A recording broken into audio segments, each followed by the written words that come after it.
Hello friends, welcome to my channel.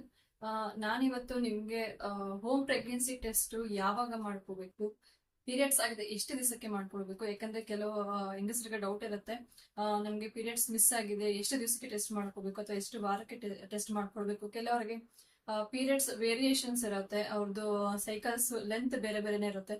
So ಅಂತವರಿಗೆ ಎಷ್ಟು ದಿವಸಕ್ಕೆ ಟೆಸ್ಟ್ ಮಾಡ್ಕೊಂಡ್ರೆ ಅಕ್ಯುರೇಟ್ ಆಗಿ ಗೊತ್ತಾಗುತ್ತೆ ಅನ್ನೋದು ಗೊತ್ತಿರಲ್ಲ. ಸೊ ನಾನು ಅದ್ರ ಬಗ್ಗೆ ಇವತ್ತು ನಿಮ್ಗೆ ತಿಳಿಸ್ಕೊಡ್ತಾ ಇದ್ದೀನಿ. ಸೊ ಬನ್ನಿ ವಿಡಿಯೋನ ಸ್ಟಾರ್ಟ್ ಮಾಡೋಣ.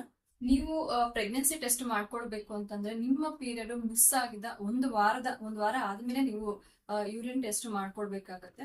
ಕೆಲವ್ರಿಗೆ ಒಂದ್ ವಾರ ಆದ್ಮೇಲೂ ಕೂಡ ಕೆಲವರಿಗೆ ನೆಗೆಟಿವ್ ಬರ್ತಾ ಇರುತ್ತೆ. ಸೊ ಯಾಕೆ ನೆಗೆಟಿವ್ ಬರುತ್ತೆ ಅಂತಂದ್ರೆ ನಿಮ್ಮ ಒಂದು ಸೈಕಲ್ ಲೆಂತ್ ಬೇರೆನೆ ಇರುತ್ತೆ. ಕೆಲವರಿಗೆ 28 ಡೇಸ್ ಸೈಕಲ್ ಇರುತ್ತೆ, ಕೆಲವರಿಗೆ 30, ಕೆಲವರಿಗೆ 35, ಕೆಲವರಿಗೆ 40 ಡೇಸ್ ಸೈಕಲ್ ಇರುತ್ತೆ.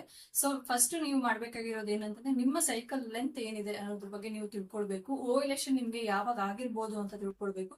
ಸೊ ಆಗ ತಿಳ್ಕೊಂಡಾಗ ನಿಮ್ಗೆ ಕರೆಕ್ಟ್ ಆಗಿ ನಿಮ್ಗೆ ನಿಮ್ಮ ಒಂದು ಅಕ್ಯುರೇಟ್ ಆಗಿ ನೀವು ಯಾವಾಗ ನೀವು ಪ್ರೆಗ್ನೆನ್ಸಿ ಟೆಸ್ಟ್ ಮಾಡ್ಕೊಂಡ್ರೆ ನಿಮ್ಗೆ ಪಾಸಿಟಿವ್ ಬರ್ಬೋದು. ನಿಮ್ಗೆ ಗೊತ್ತಿರುತ್ತೆ ನೀವು ಪ್ರೆಗ್ನೆನ್ಸಿ ಏನಾದ್ರು ನಾನು ಪ್ರೆಗ್ನೆನ್ಸಿ ಆಗೇ ಇದ್ದೀನಿ ಅನ್ನೋ ಕನ್ಫರ್ಮೇಶನ್ ನಿಮ್ಗೆ ಏನಾದ್ರು ಇದ್ರೆ, ನಿಮ್ಗೆ ಆತರ ಏನಾದ್ರು ಸಿಂಟಮ್ಸ್ ಕಾಣಿಸ್ಕೊಂತಾ ಇದ್ರೆ, ಲೈಕ್ ವಾಕರ್ಕೆ ಆಗ್ಲಿ, ಸುಸ್ತಾಗ್ಲಿ, ಅಥವಾ ಬ್ರೆಸ್ಟ್ ಟೆಂಡರ್ನೆಸ್ ಆಗ್ಲಿ, ನಿಮ್ಗೆ ತುಂಬಾ ಟೈರ್ಡ್ನೆಸ್ ಆಗುವಂತದ್ದು, ಆತರ ಏನಾದ್ರು ತುಂಬಾ ಹೆಚ್ಚಾಗಿ ಹಸಿವು ಆಗುವಂತದ್ದು, ಆತರ ಏನಾದ್ರು ನಿಮ್ಗೆ ಪ್ರೆಗ್ನೆನ್ಸಿ ಸಿಂಟಮ್ಸ್ ಕಾಣಿಸ್ಕೊಂತಾ ಇದ್ದು ನಿಮ್ಗೆ ಇಲ್ಲ ನಾನು ಪ್ರೆಗ್ನೆನ್ಸಿ ಆಗಿದ್ದೀನಿ, ಸೊ ನನಗೆ ಕನ್ಫರ್ಮೇಶನ್ ಇದೆ ಅಂತ ಹೇಳಿ ನಿಮ್ಗೆ ಏನಾದ್ರು ಅನಿಸ್ತಾ ಇದ್ರೆ, ಪೀರಿಯಡ್ಸ್ ಮಿಸ್ ಆಗಿದೆ ಒಂದು ವಾರ ಆದ್ಮೇಲೆ ನೀವು ಟೆಸ್ಟ್ ಮಾಡ್ಕೊಳ್ಬೇಕು.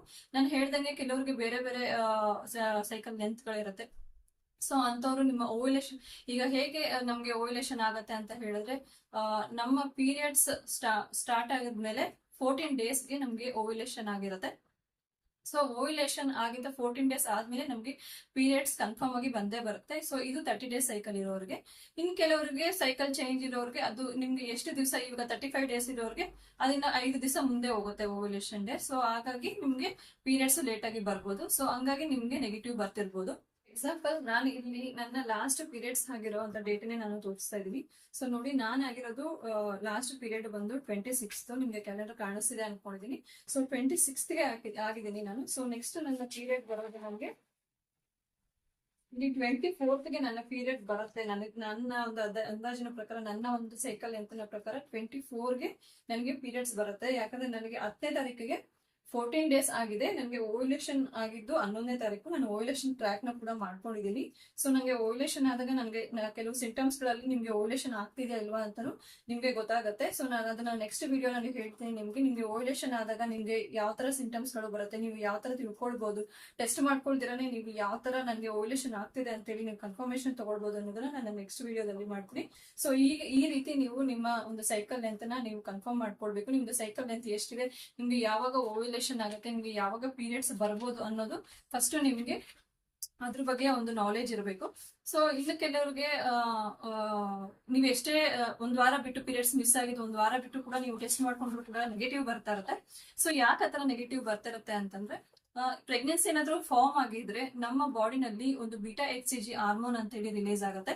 ಸೊ ಫಸ್ಟ್ ಆ ಹಾರ್ಮೋನ್ ರಿಲೀಸ್ ಆಗೋದು ನಮ್ಮ ಬ್ಲಡ್ ನಲ್ಲಿ. ಸೊ ನಮ್ಮ ಬ್ಲಡ್ ನಲ್ಲಿ ಫಾರ್ಮ್ ಆದ್ಮೇಲೆ ಮತ್ತೆ ಅದು ಯೂರಿನ್ಗೆ ಬರುತ್ತೆ. ಸೊ ಅದು ಯೂರಿನ್ಗೆ ಬರೋದಕ್ಕೆ ಸ್ವಲ್ಪ ಟೈಮ್ ನ ತಗೊಳುತ್ತೆ. ಸೊ ಆವಾಗ ಆ ಟೈಮಲ್ಲಿ ನಿಮ್ಗೆ ನಿಮ್ಮ ಯೂರಿನ್ ಟೆಸ್ಟ್ ಮಾಡ್ಕೊಂಡಾಗ ನಿಮ್ಗೆ ನೆಗೆಟಿವ್ ಬರ್ಬೋದು. ಸೊ ಇಂಥ ಕೇಸ್ಗಳೆಲ್ಲ ಯೂರಿನ್ ಟೆಸ್ಟ್ ಅಕಸ್ಮಾತ್ ಇನ್ ಕೇಸ್ ಏನಾದ್ರು ನೆಗೆಟಿವ್ ಬಂತಂದ್ರೆ ಮತ್ತೆ ಇನ್ನ ಒಂದು ವೀಕ್ ಬಿಟ್ಟು ರಿಪೀಟ್ ಮಾಡಿ ಅಂತ ಡಾಕ್ಟರ್ಗಳು ಸಜೆಸ್ಟ್ ಮಾಡ್ತಾರೆ. ಆಮೇಲೂ ಕೂಡ ನಿಮ್ಗೆ ಏನಾದ್ರು ಯೂರಿನ್ ಟೆಸ್ಟ್ ನೆಗೆಟಿವ್ ಏನಾದ್ರು ಬಂದ್ರೆ ನೀವು ಖಂಡಿತ ಒಂದು ಬ್ಲಡ್ ಟೆಸ್ಟ್ ನ ಮಾಡ್ಕೊಳ್ಬಹುದು. ಬೀಟಾ HCG ಟೆಸ್ಟ್ ಮಾಡ್ಕೊಳ್ಳಿ ಅಂತ ಹೇಳಿದ್ರೆ ನಿಮ್ಗೆ ಡಯಾಗ್ನೋಸ್ಟಿಕ್ ಅಲ್ಲಿ ಮಾಡ್ಕೊಡ್ತಾರೆ. ಅಂಡ್ ಕೆಲವರಿಗೆ ಕೆಲವು ಡೌಟ್ಸ್ ಗಳಿರುತ್ತೆ, ನನ್ಗೆ ಪ್ರೆಗ್ನೆನ್ಸಿ ಕನ್ಫರ್ಮೇಶನ್ ಇದೆ ಬಟ್ ನನ್ಗೆ ಪೀರಿಯಡ್ಸ್ ಬಂದ್ಬಿಡ್ತು, ಸೊ ಇದು ನನ್ಗೆ ಪ್ರೆಗ್ನೆನ್ಸಿ ಫಾರ್ಮ್ ಆಗಿ ನನ್ಗೆ ಪೀರಿಯಡ್ಸ್ ಬಂತಾ ಅಥವಾ ನನ್ಗೆ ಡಿಲೇ ಪೀರಿಯಡ್ಸ್ ಆಯ್ತಾ ಅಂತ ಕೆಲವರಿಗೆ ಡೌಟ್ಸ್ ಇರುತ್ತೆ. ನಾನ್ ಹೇಳೋ ಪ್ರಕಾರ ಏನಂತ ಹೇಳಿದ್ರೆ, ಪ್ರೆಗ್ನೆನ್ಸಿ ಫಾರ್ಮ್ ಆಗಿದ್ರೆ ಸೊ ನಿಮ್ಗೆ ಆಗುವಂತ ಬ್ಲೀಡಿಂಗ್ ಅಲ್ಲೇ ನಿಮ್ಗೆ ಡಿಫ್ರೆನ್ಸಸ್ ಗೊತ್ತಾಗುತ್ತೆ. ನಾರ್ಮಲ್ ನೀವು ಪೀರಿಯಡ್ ಆದಾಗ ಆಗುವಂತ ಬ್ಲೀಡಿಂಗ್ಗೂ ನಿಮ್ಗೆ ಪ್ರೆಗ್ನೆನ್ಸಿ ಫಾರ್ಮ್ ಆಗಿ ಆಗುವಂತ ಬ್ಲೀಡಿಂಗ್ಗೂ ತುಂಬಾನೇ ಡಿಫ್ರೆನ್ಸ್ ಇರುತ್ತೆ. ಯಾಕಂದ್ರೆ ಹೆವಿ ಬ್ಲೀಡಿಂಗ್ಸ್ ಇರುತ್ತೆ, ಕ್ರಾಂಪಿಂಗ್ಸ್ ಇರುತ್ತೆ, ಮತ್ತೆ ನಿಮ್ಗೆ ಬ್ಲೀಡಿಂಗ್ ಕ್ಲಾಟ್ಸ್ ವೈಸ್ ಆಗ್ಬೋದು. ಸೊ ಈ ತರ ಎಲ್ಲ ಡಿಫ್ರೆನ್ಸಿಯೇಷನ್ ಇರುತ್ತೆ. ನಿಮ್ಗೆ ಹಂಗೂ ಏನಾದ್ರು ಕನ್ಫರ್ಮೇಶನ್ ತಗೊಳ್ಬೇಕು, ನಾನೇನಾದ್ರು ಪ್ರೆಗ್ನೆನ್ಸಿ ಆಗಿದ್ನಾ, ಪ್ರೆಗ್ನೆನ್ಸಿ ಆಗಿ ಹೋಯ್ತಾ ಅಂತ ಏನಾದ್ರು ಕನ್ಫರ್ಮೇಶನ್ ತಗೊಳ್ಳೋ ಹಾಗಿದ್ರೆ ನೀವು ಬೀಟಾ HCG ಟೆಸ್ಟ್ ಮಾಡಿಸ್ಕೊಳ್ಬಹುದು. ಸೊ ನಿಮ್ಗೆ ಅವಾಗ ಅಕ್ಯುರೇಟ್ ಆಗಿ ಗೊತ್ತಾಗುತ್ತೆ.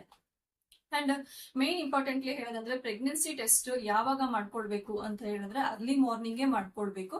ಅರ್ಲಿ ಮಾರ್ನಿಂಗ್ ಯಾಕೆ ಮಾಡ್ಕೊಳ್ಬೇಕು ಅಂತಂದ್ರೆ ನಾವು ಹೆಚ್ಚಾಗಿ ದಿವಸ ಪೂರ್ತಿ ನಾವು ನೀರನ್ನ ಕುಡ್ದಿರ್ತೀವಿ. ನೀವು ಮಧ್ಯದಲ್ಲಿ ಯಾವಾಗೋ ನಿಮ್ಮ ದಿವಸದ ಮಧ್ಯಗಳಲ್ಲಿ ಮಾಡಿದಾಗ ನಿಮ್ಗೆ ಕರೆಕ್ಟ್ ಆಗಿ ಅಕ್ಯುರೇಟ್ ಆಗಿ ಗೊತ್ತಾಗೋದಿಲ್ಲ. ಸೊ ಹಾರ್ಮೋನ್ ಡಿಲೈಟ್ ಆಗಿರುತ್ತೆ. ಸೊ ನಿಮ್ಗೆ 100% ರಿಸಲ್ಟ್ ಸಿಗೋದಿಲ್ಲ. ಸೊ ಹಂಗಾಗಿ ಅರ್ಲಿ ಮಾರ್ನಿಂಗ್ ಟೆಸ್ಟ್ ಮಾಡ್ಕೊಂಡ್ರೆ, ಅರ್ಲಿ ಮಾರ್ನಿಂಗ್ ಅಂತಂದ್ರೆ ನೀವು ನೀರ್ ಕುಡಿದೇನೆ, ನೀವು ಮೊದಲ ಯೂರಿನ್ ಪಾಸ್ ಮಾಡಿದ್ರೇನೆ ನೀವು ಟೆಸ್ಟ್ ಮಾಡ್ಕೊಳ್ಬೇಕು. ಸೊ ನಿಮ್ಗೆ ಅವಾಗ ಅಕ್ಯುರೇಟ್ ಆಗಿ ಗೊತ್ತಾಗತ್ತೆ. ಇನ್ನು ಕೆಲವು ಹೆಣ್ಮಕ್ಳು ಏನ್ ಮಾಡ್ತಾರೆ ಅಂತಂದ್ರೆ ಕೆಲವ್ರಿಗೆ ಪ್ರೆಗ್ನೆನ್ಸಿ ಟೆಸ್ಟ್ ಮಾಡ್ಕೊಂಡಿದ ತಕ್ಷಣ ನೆಗೆಟಿವ್ ಬಂದಿರುತ್ತೆ. ಸೊ ಅವಾಗ ಅವ್ರು ಏನ್ ಡಿಸೈಡ್ ಮಾಡ್ತಾರೆ ಅಂತಂದ್ರೆ, ಇಲ್ಲ ನಂಗೆ ಪ್ರೆಗ್ನೆನ್ಸಿ ನಾನು ಚೆಕ್ ಮಾಡ್ಕೊಂಡೆ ನಂಗೆ ನೆಗೆಟಿವ್ ಬಂದಿದೆ, ನನ್ ಪ್ರೆಗ್ನೆನ್ಸಿ ಆಗಿಲ್ಲ, ಸೊ ನಾನು ಪೀರಿಯಡ್ಸ್ ಆಗೋದಕ್ಕೆ ಟ್ಯಾಬ್ಲೆಟ್ಸ್ ತಗೊಳ್ಬಿಡ್ತೀನಿ ಅಂತ ಹೇಳಿ ಅವರೇ ಕೆಲವೊಂದಿಲ್ಲ ಮೆಡಿಕಲ್ ಅಲ್ಲೋ ಎಲ್ಲಾದ್ರೂ ಕೇಳಿ ಟ್ಯಾಬ್ಲೆಟ್ಸ್ ತಗೊಳ್ಬಿಡ್ತಾರೆ. ಸೊ ಅಂತ ತಪ್ಪನ ಮಾಡಕ್ ಹೋಗ್ಬೇಡಿ. ಯಾಕಂದ್ರೆ ಯೂರಿನ್ ಟೆಸ್ಟ್ ಅಲ್ಲಿ ಯಾವಾಗ್ಲೂ 100% ನಿಮ್ಗೆ ಗೊತ್ತಾಗೋದಿಲ್ಲ. ಡಾಕ್ಟರ್ಸ್ ಕೂಡ ಹೇಳ್ತಾರೆ ಮೊದಲು ಯೂರಿನ್ ಟೆಸ್ಟ್ ಏನಂತಂದ್ರೆ ಮನೆಯಲ್ಲಿ ಮಾಡ್ಕೊಂಡ್ರೆ ನಿಮ್ಗೆ ಗೊತ್ತಾಗತ್ತೆ ಅಂತ ಹೇಳಿ ಅಷ್ಟೇನೆ. ಬೀಟಾ ಎಕ್ಸಿಜಿ ಟೆಸ್ಟ್ ಮಾಡಿಸಿದ್ರೆ ನಿಮ್ಗೆ ಕರೆಕ್ಟ್ ಆಗಿ ಅಕ್ಯುರೇಟ್ ಆಗಿ ಗೊತ್ತಾಗೋದು. ಸೊ ಬ್ಲಡ್ ಟೆಸ್ಟ್ ಮಾಡಿಸ್ಕೊಂಡಾಗ ನಿಮ್ಗೆ ಅಕ್ಯುರೇಟ್ ಆಗಿ ಗೊತ್ತಾಗುತ್ತೆ. ಸೊ ಯಾರು ಆತರ ಒಂದು ಅರ್ಜೆಂಟ್ ಮಾಡ್ಕೊಳ್ಬೇಡಿ. ಯಾಕಂತಂದ್ರೆ ಪೀರಿಯಡ್ಸ್ ಮಿಸ್ ಆಗಿದ್ರೆ ಇನ್ನೊಂದು ವಾರ ಕಾಯೋದ್ರಲ್ಲಿ ಏನು ತಪ್ಪಿಲ್ಲ. ಸೊ ಇನ್ನೊಂದು ವಾರ ಬಿಟ್ಟು ನೀವು ಮತ್ತೆ ಟೆಸ್ಟ್ ಮಾಡ್ಕೊಡಿ. ನಿಮ್ಗೆ ಅವಾಗ ರಿಸಲ್ಟ್ ನಿಮ್ಗೆ 100% ಸಿಗುತ್ತೆ. ಸೊ ನಿಮ್ಗೆ ಈ ವಿಡಿಯೋ ಯೂಸ್ಫುಲ್ ಆಗಿದೆ ಅಂತ ಅನ್ಕೊಂಡಿದ್ದೀನಿ ಫ್ರೆಂಡ್ಸ್. ಯೂಸ್ಫುಲ್ ಆಗಿದ್ರೆ ಲೈಕ್ ಮಾಡಿ, ಶೇರ್ ಮಾಡಿ. ಏನಾದ್ರೂ ನಿಮ್ಗೆ ಡೌಟ್ಸ್ ಇದ್ರೆ ಕಮೆಂಟ್ ಬಾಕ್ಸ್ ಅಲ್ಲಿ ತಿಳಿಸಿ, ನಾನು ಖಂಡಿತ ಅದಕ್ಕೆ ಆನ್ಸರ್ ಮಾಡ್ತೀನಿ. ಇನ್ನ ನನ್ನ ಚಾನಲ್ ನ ಯಾರು ಸಬ್ಸ್ಕ್ರೈಬ್ ಮಾಡದೆ ನೋಡ್ತಾ ಇದ್ದೀರಾ ದಯವಿಟ್ಟು ಸಬ್ಸ್ಕ್ರೈಬ್ ಮಾಡ್ಕೊಳ್ಳಿ. ಸಬ್ಸ್ಕ್ರೈಬ್ ಮಾಡ್ಕೊಂಡ್ರೆ ಪಕ್ಕದಲ್ಲಿರೋ ಬೆಲ್ ಐಕಾನ್ ನ ಪ್ರೆಸ್ ಮಾಡೋದು ಮರಿಬೇಡಿ. Thank you.